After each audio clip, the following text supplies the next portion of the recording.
¿cómo están? Espero que tan emocionados como yo por poder conectarnos una vez más en nuestro programa favorito, El Chateo. Soy Samar Yorde y a partir de ahora estaré acompañada de un super panel de expertos que vienen a responder todas las dudas e inquietudes que siempre nos llegan a través de nuestro chat. Y miren el gran programa que tenemos para hoy. Durante los últimos 40 años, las cifras de niños obesos en el mundo se han multiplicado por 10. Por eso vamos a atacar el problema desde el principio, cómo prevenir y controlar la obesidad infantil. Luego, en nuestro segmento Chateando con Samar, hablaremos de los 10 superalimentos que mantendrán tu cerebro joven, feliz y saludable. Y al final, si has sido víctima de agresión o abuso en tu hogar, no te pierdas nuestro segmento Violencia Doméstica, no la ocultes más. Todo eso y mucho más hoy aquí en El Chateo, que comienza justo ahora con este clic.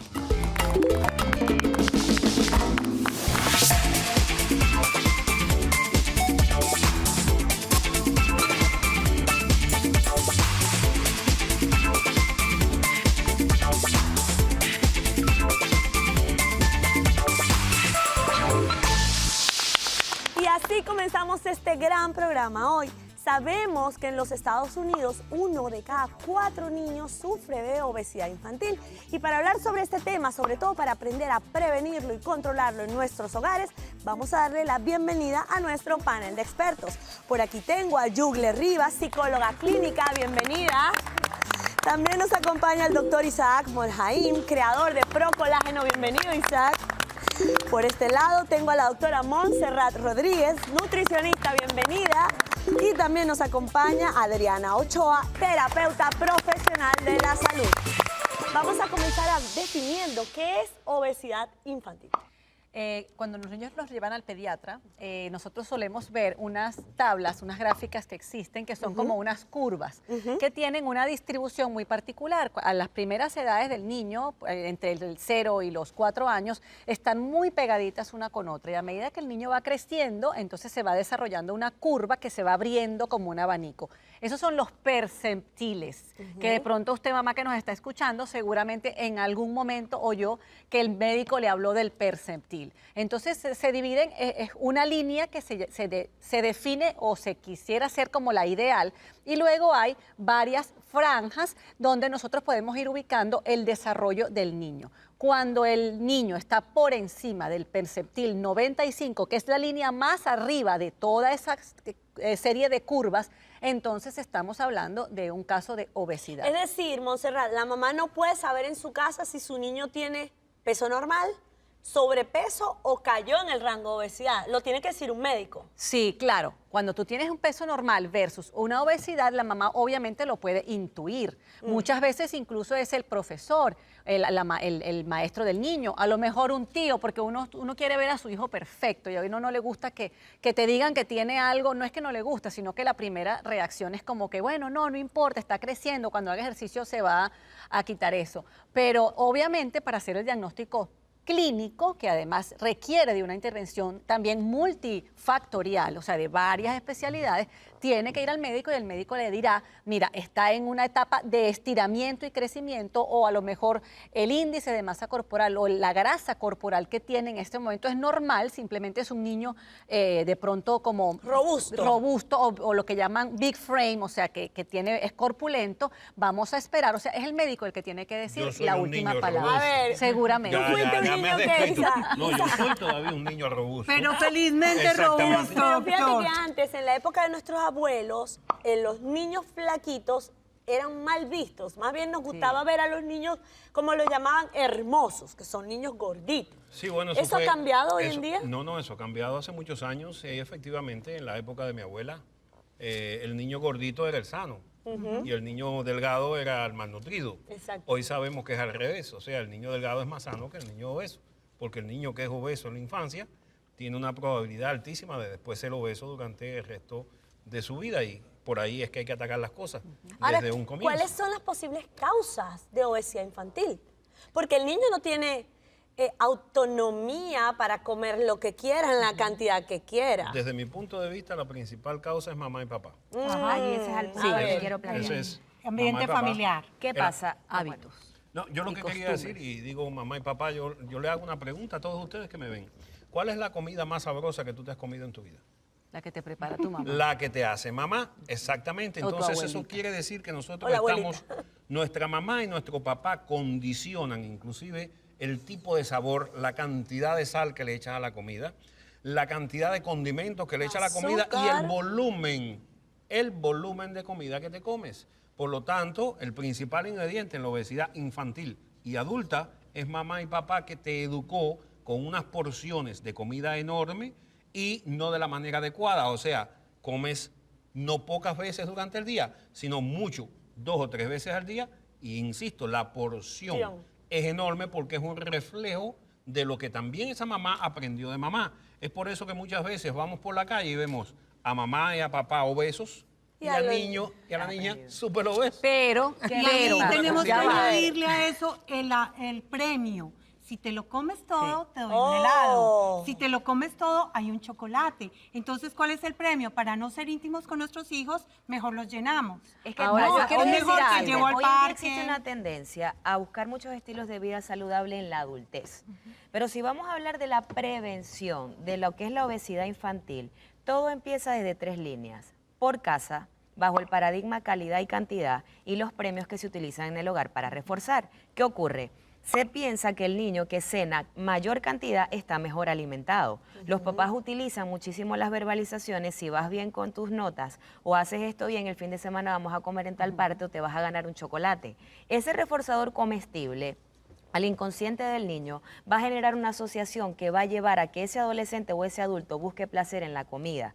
Porque te Gratificación. codifican desde edades tempranas en buscar sentir placer. Es un proceso tan inconsciente que es importante que todo papá y mamá que nos escuche lo identifique para poderlo prevenir. Porque la obesidad no es solo por herencia, no tiene que ver solamente con otras cosas. El 80% tiene que ver con hábitos. Ahora, yo Porque sí quiero decir algo. Tú puedes prevenir, para cerrar la idea, una niña se cae o un bebé se cae y comienza a llorar. Inmediatamente el entorno, para consolarlo, lo toma, lo recibe y le dice, ven, vamos a comprarte un dulce para que te sientas mejor. Un helado. Ese niño va a empezar a codificar el tema alimenticio con felicidad. Y eso es lo que lleva a que muchos de nosotros de adultos, y eso pasa, las mujeres en ocasiones, ojo, hay una carga de esto hormonal porque cuando tenemos el periodo, buscamos de alguna manera como comernos un Una dulce. gratificación. Una gratificación. Pero parte de esto también es aprendido porque te han enseñado a buscar placer detrás del chocolate, de dulce o de ciertas cosas para asociar que eso me va a calmar. Entonces la obesidad tiene que ver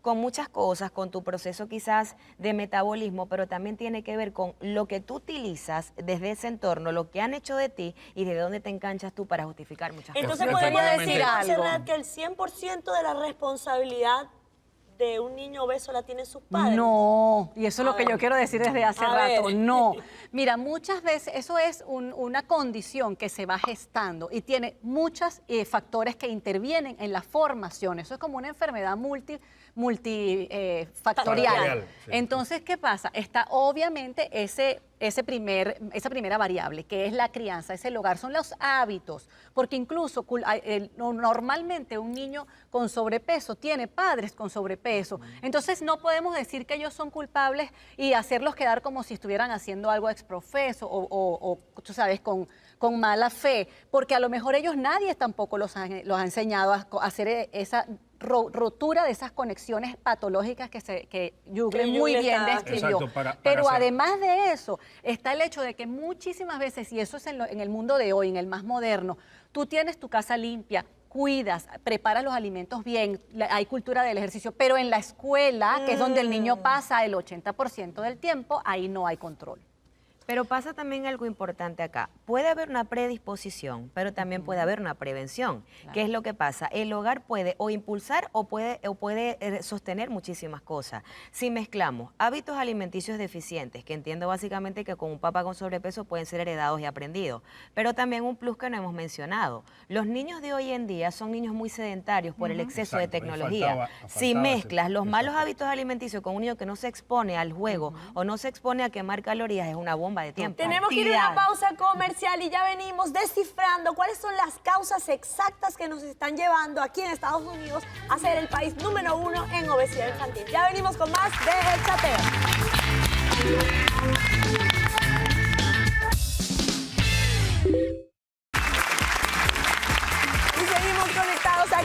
Chateo, hablando de este tan importante tema, cómo prevenir y controlar la obesidad infantil.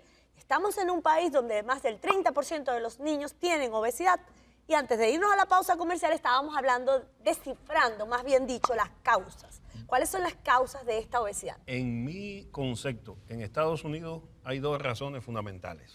A ver. Exceso de comida, falta de ejercicio físico. Correcto. Y Así mala es. comida, mala Y mala- calidad de no, comida. no solamente, no vamos a entrar en el ámbito que los alimentos en Estados Unidos tienen una dosis de hormonas Sin embargo, muchísimo mayor la obesidad es un que fenómeno en mundial. otros países. Sí, es un fenómeno mundial, pero para mí siempre va exceso de comida y falta de ejercicio. Recordemos que la obesidad es una enfermedad llamada enfermedad malnutrición, pero por exceso.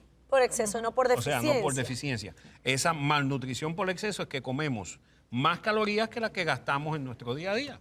Cuando el balance es positivo de calorías, la caloría se transforma en grasa y la grasa se acumula en forma de gordura. Exactamente, Así es. las Muy calorías que los niños se comen y no las gastan a través del ejercicio terminan depositándose en un lugar perfecto llamado grasa. Pero ¿hasta qué punto, Montserrat, es importante también la calidad? Porque es igual comer alimentos procesados que de repente darle mucho de alimentos naturales. No, absolutamente no. Aparte de que, por ejemplo, el llevar puntos o calorías en un niño que está en crecimiento no es una forma inteligente de abordar el problema ni adecuada. ¿Por qué? Porque justamente los requerimientos calóricos de un niño en crecimiento son mayores que los de un adulto que ya llegó al punto donde tenía que llegar. Entonces, ¿qué pasa? Que si nosotros sustituimos incluso un poquito de más de ese exceso de calorías, vamos a suponer, la idea es que no coman de más, pero si comieran un poquito más, entonces de una vez yo les sugiero, y esto como una parte de cómo tratarlo y cómo prevenir, que ese extra que el niño consuma sea alimentos naturales. Yo sé que la vida moderna, la manera como nosotros nos tenemos que ganar la vida hoy en día y nos movemos en este mundo, hace muy difícil aquel sistema ideal donde la mamá estaba en la casa o la abuela o alguna otra persona que nos ayudaba y hacía la comida y tú podías realmente hacer todos los alimentos from the scratch, o sea, desde el principio. Pero hay que tratar a como dar lugar de imitar ese modelo lo más que se pueda. Adriana, ¿cómo se le explica a esas mamás que están muy ocupadas, que no tienen tiempo ni para respirar? Tienen que llevar el niño al colegio, traerlo a trabajar y a veces pasan por un lugar de comida rápida para llevarles la lonchera a su hijo. ¿Cómo concientizarlas para que ellas entiendan que no le están haciendo bien a su hijo? Al contrario, lo están dañando. Así es. Básicamente lo que toca es que ellas tomen conciencia, por eso hablamos de concientizarla, del daño que esto está haciendo. ¿Cuáles son esos disparadores? Que ella misma se autoanalice, porque muchas veces nuestros hijos responden a nuestros estímulos. Entonces, ¿cómo está la dinámica familiar? ¿Qué pasa? Se acabó la costumbre de la mesa, de sentarnos a la mesa y es la oportunidad más linda de hablar de cómo estamos, de sentimientos, de qué está pasando, de cuáles son nuestros temores. Entonces, es volverle a crear esa conciencia a las mamás para que ellas mismas se eduquen mucho más. Y al educarlas inicialmente, en las etapas iniciales del niño, es ella la que pone el plato en la mesa. Así es. ¿Y cuáles son los riesgos de tener un niño obeso? Los riesgos reales, físicos y psicológicos de un niño Gigante. con obesidad. Yo voy a decir algunos y después le voy a dejar a la doctora acá la palabra también.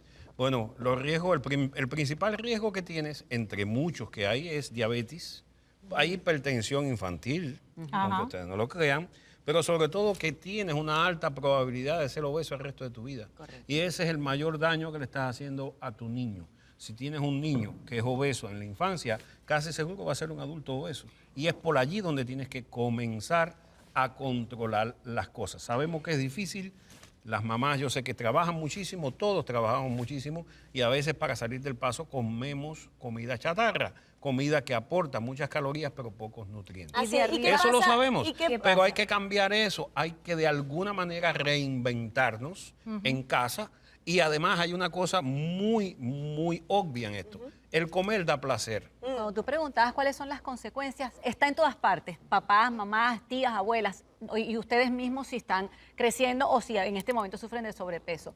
Las consecuencias de la obesidad infantil en nuestro cuerpo están en cada uno de nuestros órganos.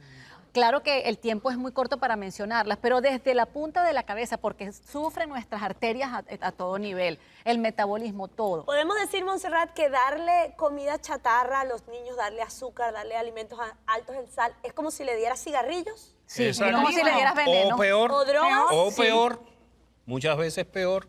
Hay personas que por su genética pueden fumar toda su vida y nunca han sufrido de cáncer. Lo que sí se sabe es que una persona obesa toda su vida va a sufrir las consecuencias de la obesidad, Correcto. lo quiera o Y hay no. estudios que muestran que la adicción al azúcar es Como la adición a la igual heroína. a la Y toca adicción a las tratarla drogas. tal cual. Ajá. Ahora, ¿qué alimentos no deben estar en un hogar de un niño que tiende al sobrepeso? Nada que sea cargado de azúcares refinados, harinas refinadas, grasas saturadas, es decir, chucherías, tortas, Golosina. pasteles, golosinas, sodas o refrescos, nada, helados de esos tamaños familiares, no importa que usted tenga una familia de 15 miembros, todas las cosas que usted quiera dar al niño, más allá de la comida saludable, que también obviamente que hay que exponerlos a eso, hay que ponerlo en un contexto de otro tipo, que no sea para que el niño mate la soledad o para premiarlo, sino vamos todos en la familia a disfrutar de una tarde haciendo X, Y o Z. Exacto. lo que Exactamente, estabas el premio hablando es una es- manzana. Exacto. O y una ida al parque. Hay un dicho O que una dice ida que al parque. ojos que no ven, corazón que no siente. Pero ¿qué pasa cuando el niño, que a esas edades tiene que ir a fiestas infantiles que están atiborradas de golosinas en las piñatas y todo eso? Es que Bueno. el tema es equilibrio. Claro. Sí, Tú, no, doctor, adelante. no, continúa, pero rapidito. ¿Qué pasa si tú tienes a tu hijo, vamos a decir que acostumbrado en sus hábitos de su paladar a comer sano? Cuando come esas chucherías, las puede hallar buenas, La pero en rechaza. determinado momento Sí, las las rechazas. Porque Sí, no esa es, no es además la excepción no es la que te hace obeso, sino la regla. Exacto. Ese día vas allí Correcto. y después, ahora, doctora, Me- disculpe. A ver, No, que es un un tema, último consejo para cerrar. En complemento, es un tema de equilibrio, porque no es privar al niño del dulce. Vivimos en una sociedad que en todos los lugares lo va a encontrar. Pero cuando tú a un niño no puede extrañar algo que tú no le enseñas. Lo bueno de todo esto, para resumir la idea, en 42 días se crea un hábito. Si tú empiezas a crear hábitos desde el hogar, con conciencia, entendiendo el por qué esto va a generar un daño con tus hijos, probablemente puedas regalarles mejoras en su calidad de vida y un adulto mucho más sano. Muchísimas gracias, muchísimas gracias. Yo terminaría algo ahí. Cuando el niño está muy ansioso, mirar a ver qué le está generando esa ansiedad, por qué le está buscando importante. esos alimentos. Bueno, muchísimas gracias a todo el panel por tanta colaboración en este tema de la obesidad infantil. Y recuerden que los buenos hábitos alimenticios sean la regla y las golosinas sean la excepción. Seguimos con más de El Chateo. Que ustedes en casa no se muevan, que ya volvemos.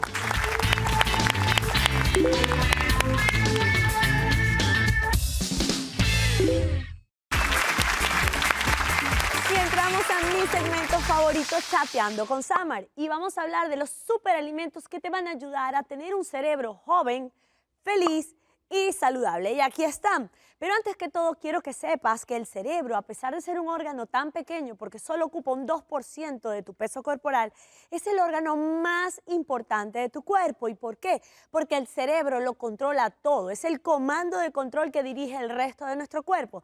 Entonces, es muy importante que sepas que a medida que pasa el tiempo, la capacidad de pensar, de reaccionar, de crear va disminuyendo con la edad porque tus neuronas van muriendo y van apareciendo enfermedades neurodegenerativas, sobre todo si no te alimentas en forma correcta y si no haces o no sigues los consejos que vamos a compartir contigo hoy. Vamos a ver primero cuáles son los alimentos que no pueden faltar en tu casa para tener un cerebro feliz, joven y saludable.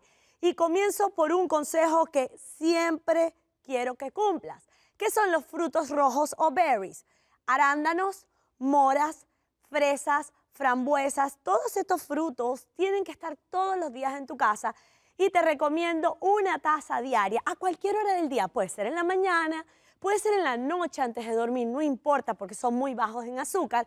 Pero estos frutos rojos están muy cargados de antioxidantes súper poderosos que van a mantener a tu cerebro activo y van a, sobre todo, a mantener tu memoria y tu alerta. Entonces, ya sabes, frutos rojos, aquí estoy mostrando los arándanos y las moras, pero también puedes incluir fresas y frambuesas.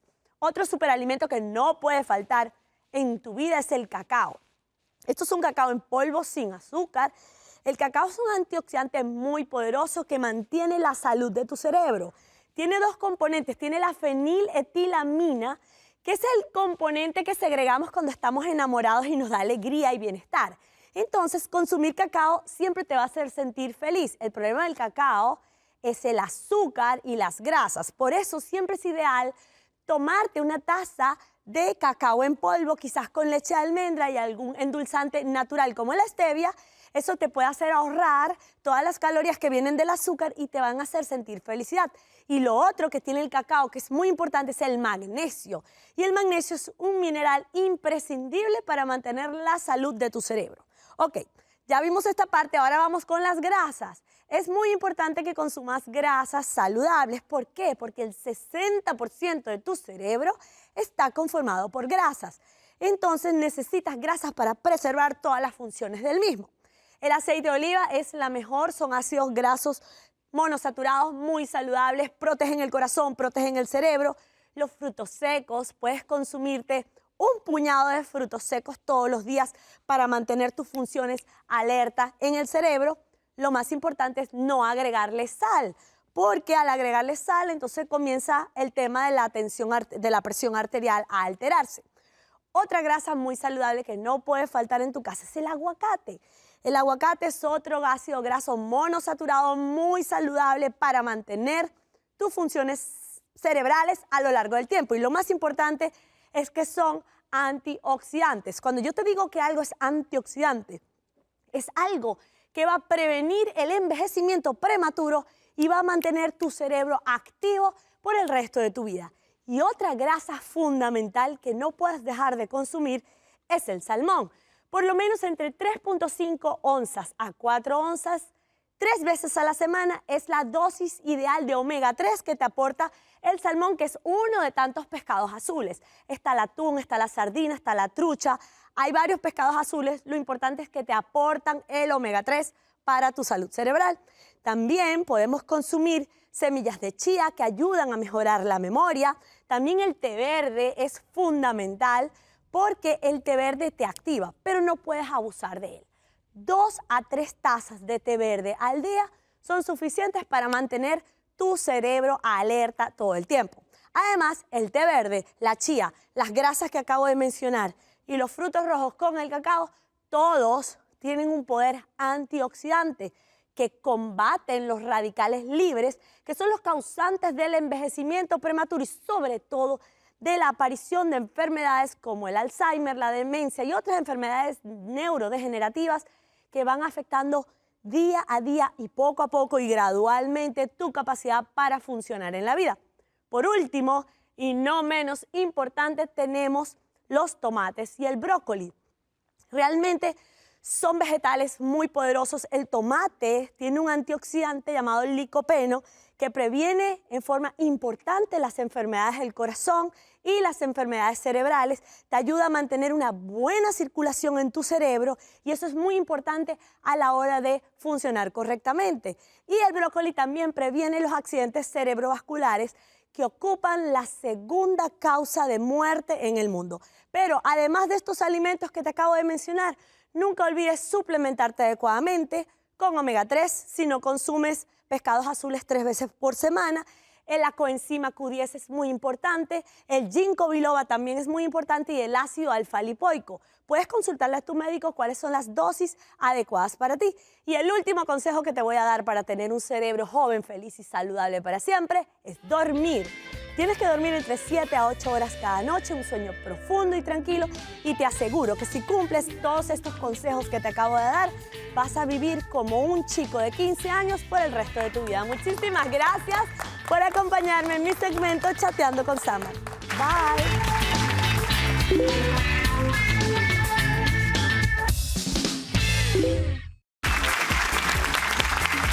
Conectados aquí en El Chateo, el programa que siempre te orienta para tomar las mejores decisiones sobre tu vida. Y en esta parte del programa vamos a hablar de violencia doméstica, no la ocultes más. Y lo primero que quiero preguntar es, ¿qué es la violencia doméstica? ¿Cómo saber que estoy siendo violentada en mi casa? Wow, la violencia doméstica es todo acto que se hace en contra de tu ser físicamente, psicológicamente, espiritualmente, mentalmente, económicamente, intelectualmente. Muchas veces las mujeres dicen, mi esposo en mi casa no hay violencia doméstica, pero te están maltratando, te están quitando la autoridad delante de tus hijos, te están negando el dinero, te están coartando, te están celando. Entonces la violencia doméstica es bien amplia y tenemos que entrar a mirar cuáles son esos disparados. Vamos a escuchar este caso que nos llegó a través del chat. Fíjate. Querida doctora Samar, llevo 2 años de casada y aunque al principio todo era maravilloso, desde hace algún tiempo mi marido ha comenzado a tener cambios tanto conmigo como con mis hijos. Siempre que llega del trabajo está de mal humor. No le tiene paciencia a los niños, les grita, los castiga y a veces les ha pegado de forma muy violenta. A mí me humilla, me dice que no sirvo para nada y ha llegado a empujarme y a amenazarme con hacer algo peor si no hago lo que él me dice en ese momento. Estoy cansada de esta situación, pero no sé qué hacer para escapar de ella. De acuerdo a la definición que diste al principio, entonces estamos hablando de un caso. Todas las violencias están ahí, todos los tipos de violencia. Lo que ella tiene que hacer es denúncialo a la policía, empiece a prepararse física, psicológica, económica, sentimentalmente, para irse. Porque generalmente el que es violento, su familia fue violenta y puede crear una... Pero ya va. No, Ok, pero ya va, un ver. momento. Denúncielo a la policía. El hombre hasta ahora a ella no le ha hecho nada. Dice que le pega a los niños, pero quizás en la familia latina, ¿hasta qué punto Es es maltrato, normal pegarle a los niños? O sea, Pero además- ¿en qué momento tú debes decidir denunciarlo en la policía? Porque por lo que veo en este caso, todavía no se ha salido de las No, manos. si ella en va el a la momento- policía con este caso, no le van a hacer nada. Le van a decir que todavía el señor no ha hecho algo que haya realmente ocasionado un daño Yo creo que se físico. deben levantar las alarmas. Levantar las alarmas quiere decir buscar la ayuda de un profesional o alertar a la policía desde el momento, en un punto en que tú ves que comienzan a haber actitudes violentas, ya sean verbales o ya sean físicas.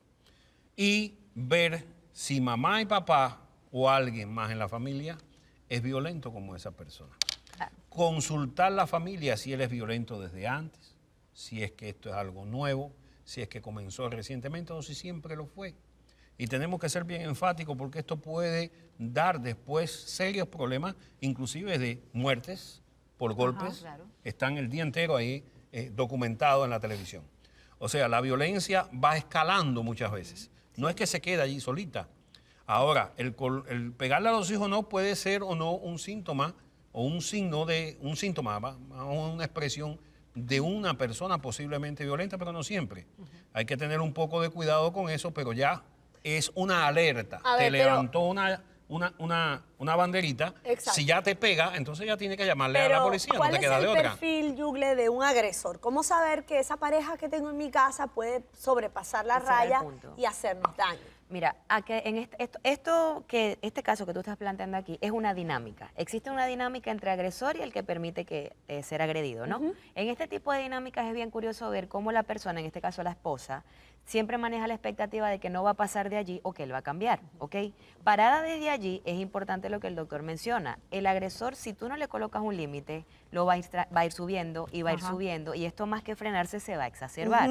Ahora la pregunta sería, ¿qué pasa con el otro lado? Porque el que tiene la tendencia a ser el agresor, debemos revisar muchas cosas, patrones de crianza, estilos de personalidad, estructura, su goce al emitir la agresión. Pero en el caso de la víctima, revisar el por qué no colocar el límite, porque la persona se queja de lo que solo ella permite. Entonces allí me he visto en experiencia con casos que muchas veces el entorno sufre mucho cuando le dicen a la amiga o tú le dices a tu familiar, pero es que no debes seguir aguantando, debes colocarle un límite y tú ves que ella perdona pero vuelve a incidir y la violencia va subiendo y de un grito pasó a una cachetada y de una cachetada puede pasar a un Y- tipo de agresión más fuerte. Y si la excusa es que lo amo. A ese punto voy, es que ese es el punto que quiero llegar. Nada va a cambiar en esa persona porque sufre su entorno. La cosa se torna medio masoquista porque dice, ya no le voy a decir más nada porque lo termina perdonando y todo se traduce en, nos da la impresión que parece que le gusta que la maltrate. Y desde allí es importante revisar qué es correcto. Porque a la mujer que maltratan muchas veces su goce y la codificación del amor que generó viene desde edades tempranas de asociar amor con dolor. Por ejemplo, recibí un día un caso de un papá que a edades tempranas golpeaba a su niña en un tipo de crianza sudamericana donde quizás el correctivo físico es más apropiado y más permitido. Y lo hacía de esta manera. Hiciste esto, te voy a dar papao porque te quiero y quiero que te portes bien. Wow. Entonces, una niña que no sabe cómo es el amor, entiende esa primera figura de autoridad que es el hombre en su vida, ese vínculo. Y el hombre que más me ama a mis 3 años, que no sé cómo es la vida, me está diciendo que me pega porque me quiere. Wow, Codificación qué del fuerte. amor muy en el inconsciente, amor es igual a maltrato. Ahora, yo pienso que yo no creo que esa sea la mayor parte de los casos. Eso puede estar presente en alguna parte, pero llega un momento cuando tú eres adulto que tú tienes que entender que la violencia doméstica y el maltrato físico no está bien. No solamente que lo tienes que entender, sino que lo sufres día a día con los dolores físicos y emocionales. Entonces, una de las cosas que yo creo que tiene que haber es un equipo, o sea, las herramientas para que la persona sepa con quién contar, no solamente, porque a veces, ¿qué pasa? Lo oculto de mi familia porque, bueno, a mí en mi casa se cansaron de decirme que no me casara con el tipo porque el tipo era violento o era esto o era aquello, pero yo insistí. Y a lo mejor lo quiso y lo amó, pero lo que pasa es que ahora está en una trampa porque no sabe a quién recurrir. Doctora, qué momento, entonces? terapia y dinámica familiar. Claro, A ver, pero pero ¿en tiene qué que tener momento? los Los terapeutas ¿En teléfonos. qué estamos en el momento, mundo para Adriana, eso. hay que ¿En qué tomar la momento? decisión de ir a buscar ayuda profesional? Al más mínimo El síntoma. primer golpe es culpa de él por manilargo, por violento, por no manejar su ira. El segundo golpe es responsabilidad mía porque lo acepto. permito. Correcto. Y si no hay golpes, Y hay mucho temor y la línea es muy frágil, doctora, porque existe el síndrome de Estocolmo. Empezamos a tener cierta atracción y darle cierto poder a nuestro agresor. Entonces, como no ponemos un límite, como decía nuestra querida doctora, pues él Y si piensa no hay que lo golpes, recibe como que me gusta. y si no hay golpes, solo son gritos, castigos. También. En El maltrato. la corte, lo que más se analizan a veces los jueces es la violencia que no deja huella, porque la dejas en el alma y en la mente. Correcto. La violencia psicológica. Correcto. Es un tipo de violencia también. No tiene, El agresor no tiene que llegar a golpearte para estar abusando de ti. Claro. ¿Y cuáles son a las veces, a consecuencias? veces las palabras duelen más que los golpes. Las Wow. descalificaciones, y él sabe y le da la autoestima y le da y le da y le da hasta que la tiene dominada. El golpe pasa el morado, pasa si te abren los puntos, pero lo que queda en el alma y en nuestra el golpe mente no emocional es pasa. más fuerte. ¿Y qué pasa en la emoción, en la psiquis de una mujer que es constantemente abusada y que lo permite? Abusada emocionalmente y lo permite. Mientras Esa no haga consciente, el patrón no lo va a modificar. Esa mujer tiene la autoestima muy baja, tiene su amor propio por el suelo y muy seguramente ella fue abusada y aprendió. Nosotros respondemos a estímulos. Muy seguramente el estímulo en el desarrollo de su vida fue a través de la violencia. Pero ojo, también pueden venir ideas de suicidio, de homicidio, ideas de venganza. O sea, también estás alimentando una miedo. rabia que está contenida ahí, que no nada más viene. Se vuelve Esto es negatividad. peligroso. Ojo, viene la- ojo Tenemos con que ir a esto. una pausa comercial y seguimos desarrollando este tan importante tema y de tan actualidad. Violencia doméstica, no la ocultes más. Ya venimos con más de El Chateo.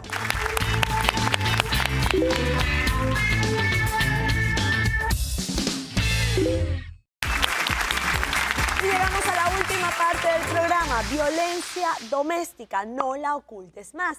Y quiero hacerles una pregunta, ¿es posible que una persona violenta se recomponga? ¿Tiene solución? ¿Puede haber esperanza para todas esas mujeres que nos están viendo? No es que se recomponga, puede tomar el control de su ira, pero tenemos que entrar a investigar qué es lo que realmente ese niño interior que tiene esa persona vivió. Porque nosotros todos estos mandatos parentales nos marcan y nosotros respondemos así. Yo creo que hay casos y casos. A ver, O sea, hay gente que sí es capaz de recomponerse con la terapia adecuada, porque si no, estaríamos negando el poder de la terapia. Correcto. No sé para qué estamos aquí. Hay otros que no se recomponen o porque la terapia no fue la adecuada o porque hay casos que involucran muchos otros aspectos, que no solamente la parte emocional, sino la parte psiquiátrica. Existen pacientes psiquiátricos que son violentos. Y entonces ahí tiene que llevar a la persona para el psiquiatra. Y quería recordar algo que conversábamos fuera de cámara, es que la violencia doméstica no la podemos encauzar solamente yo que soy hombre, por ejemplo, con mi esposa, mi novia o quien fuere. Existe violencia doméstica de los hijos con los padres.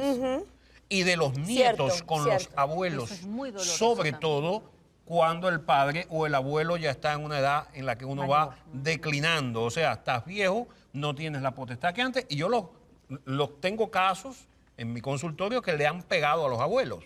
El nieto le pega al abuelo y el hijo le pega al padre. O sea, cuando un hijo le grita a un padre en la casa, hay una violencia doméstica porque está maltratando verbalmente a sus padres. Y de la misma manera ocurre con los padres, con los hijos. O sea, aquí lo que hay es que ver que la dinámica de lo que es las agresiones dentro de una casa es en todos los sentidos, no es en uno solo. A ver, pero Julia, ¿en qué momento tienes que involucrar a una tercera persona, bien sea terapeuta o policía? ¿En qué momento? ¿Hasta dónde lo puedes manejar tú? ¿A través del diálogo, la negociación? Ok. Primero, en referencia a tu pregunta del cambio, y eso no solamente aplica para este tópico, sino para todo, porque la gente se pregunta, ¿realmente es posible cambiar? Es posible cambiar siempre y cuando se haga conciencia del por qué. Y eso va para un lado y para el otro. El que haga conciencia el que genera el abuso y el que lo recibe. Por mucho que el entorno señale y diga, debes que emitir correctivos, debes llamar a la policía, debes ir a un terapista, si tú no concientizas el por qué, no se puede generar el cambio. Se repite la dinámica, el entorno sufre, tú dices, mira, mi hija o mi amiga sigue en esto y la dinámica no va a cambiar. Punto número 1. Cambio es posible si se concientiza el por qué, no porque los demás te lo digan. Tú lo haces consciente y de allí trabajas para construir con la terapia.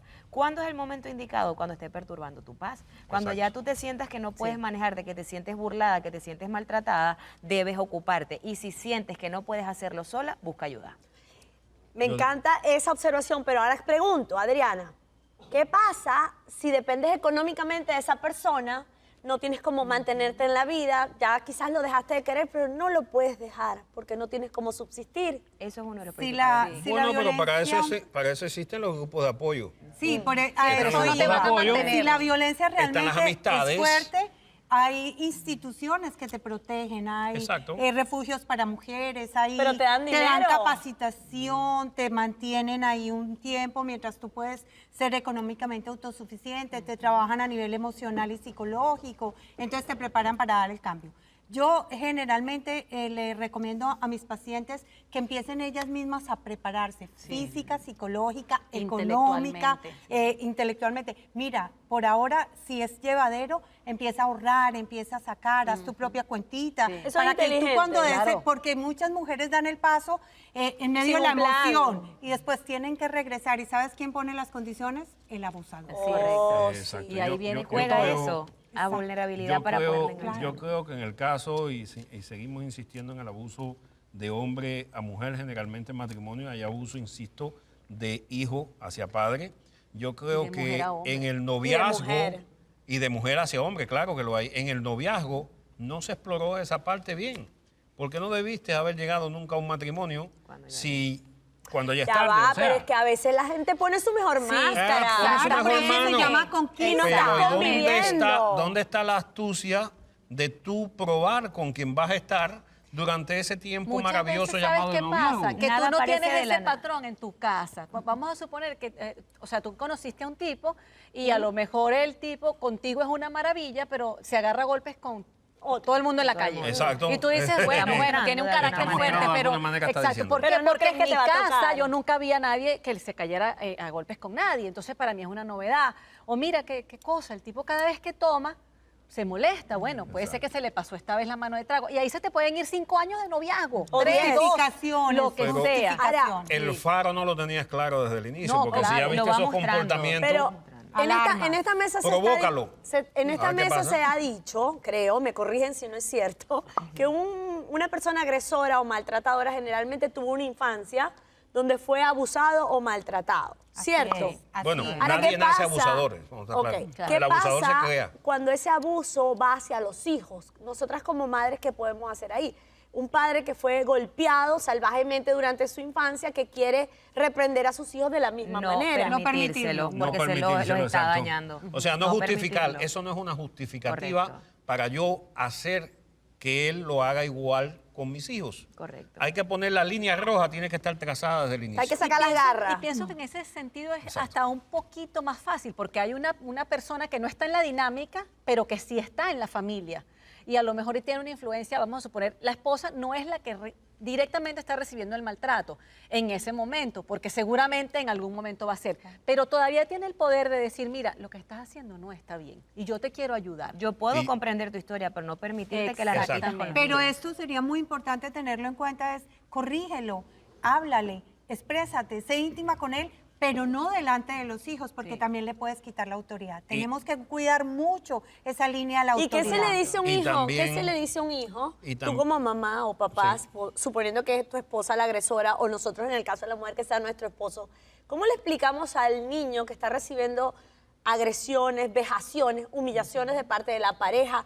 ¿Qué se le dice a ese niño, por Dios? Jamás dañar, por muy absurdo que suene, jamás dañar la imagen del padre. Exacto. Tu Wow. papá De la llegó madre. molesto, pasó esto, porque si tú empiezas, él es Wow. malo, estás dañando la imagen de su figura de protección y estás dando un golpe directo Entonces a su se vale emoción. justificar el No, pero no, ya va. no, no, Estás no, no, amarrando. no, Ojo. Pero hasta ¿Sabes qué es dónde, lo peor? pero hasta dónde se Justificando. lleva De eso. adulta, Estás ella cuidando. va a buscar a A un alguien con ese maltratador. patrón. Estás Por eso, cuidando el muchacho va a bienestar buscar una emocional de tu hijo. Y aquí se llamó... Pero ¿cómo lo justificas? ¿Cómo le explicas No, sí, que ahí no recibió me una quedó paliza claro. con una correa porque Acto- dejó el cuarto desordenado? Acto seguido, pasó lo es que ya va. El tema sería, tú lo estás justificando si pasó un incidente pero se sigue repitiendo y se volvió un patrón.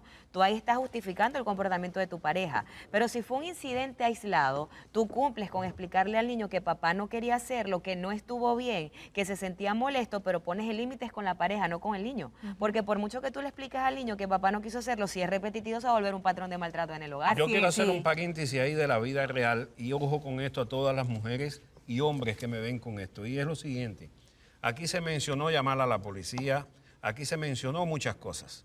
Ojo con esto a la hora de implementarlo, porque cuando tienes un hombre violento que de verdad es violento, le llamas a la policía y te puede matar. Si la policía no se Destapas lo la lleva y no olla. lo pone preso, Así que ajá. Se trabaja pasivamente. tiene que haber un plan para tú enfrentarte a la persona violenta y esperar que puedan haber consecuencias Correcto. muy negativas Sí, señor. de ese enfrentamiento. Lo va a O sea, tienes que tener un asesor que te vaya explicando cuál es la mejor manera guía. de enfrentarte a ese agresor. El consejo más inteligente que hemos dado hoy en esta mesa, todos los que estamos aquí, es hacer un plan.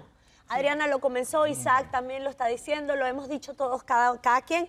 Hacer un plan, no tomes decisiones de la noche a la mañana, tienes que prepararte si ya ves que no tiene remedio, que fuiste al terapeuta, que hiciste todo lo que tenías que hacer y la conducta se repite, prepara un plan con el apoyo de algún terapeuta profesional y hasta un familiar para que tomes las acciones poco a poco. Muchísimas gracias a todos por su colaboración en este tema tan importante y ustedes siempre nos vamos a ver todos los días en su programa favorito, El Chateo. Nunca se desconecten de nosotros.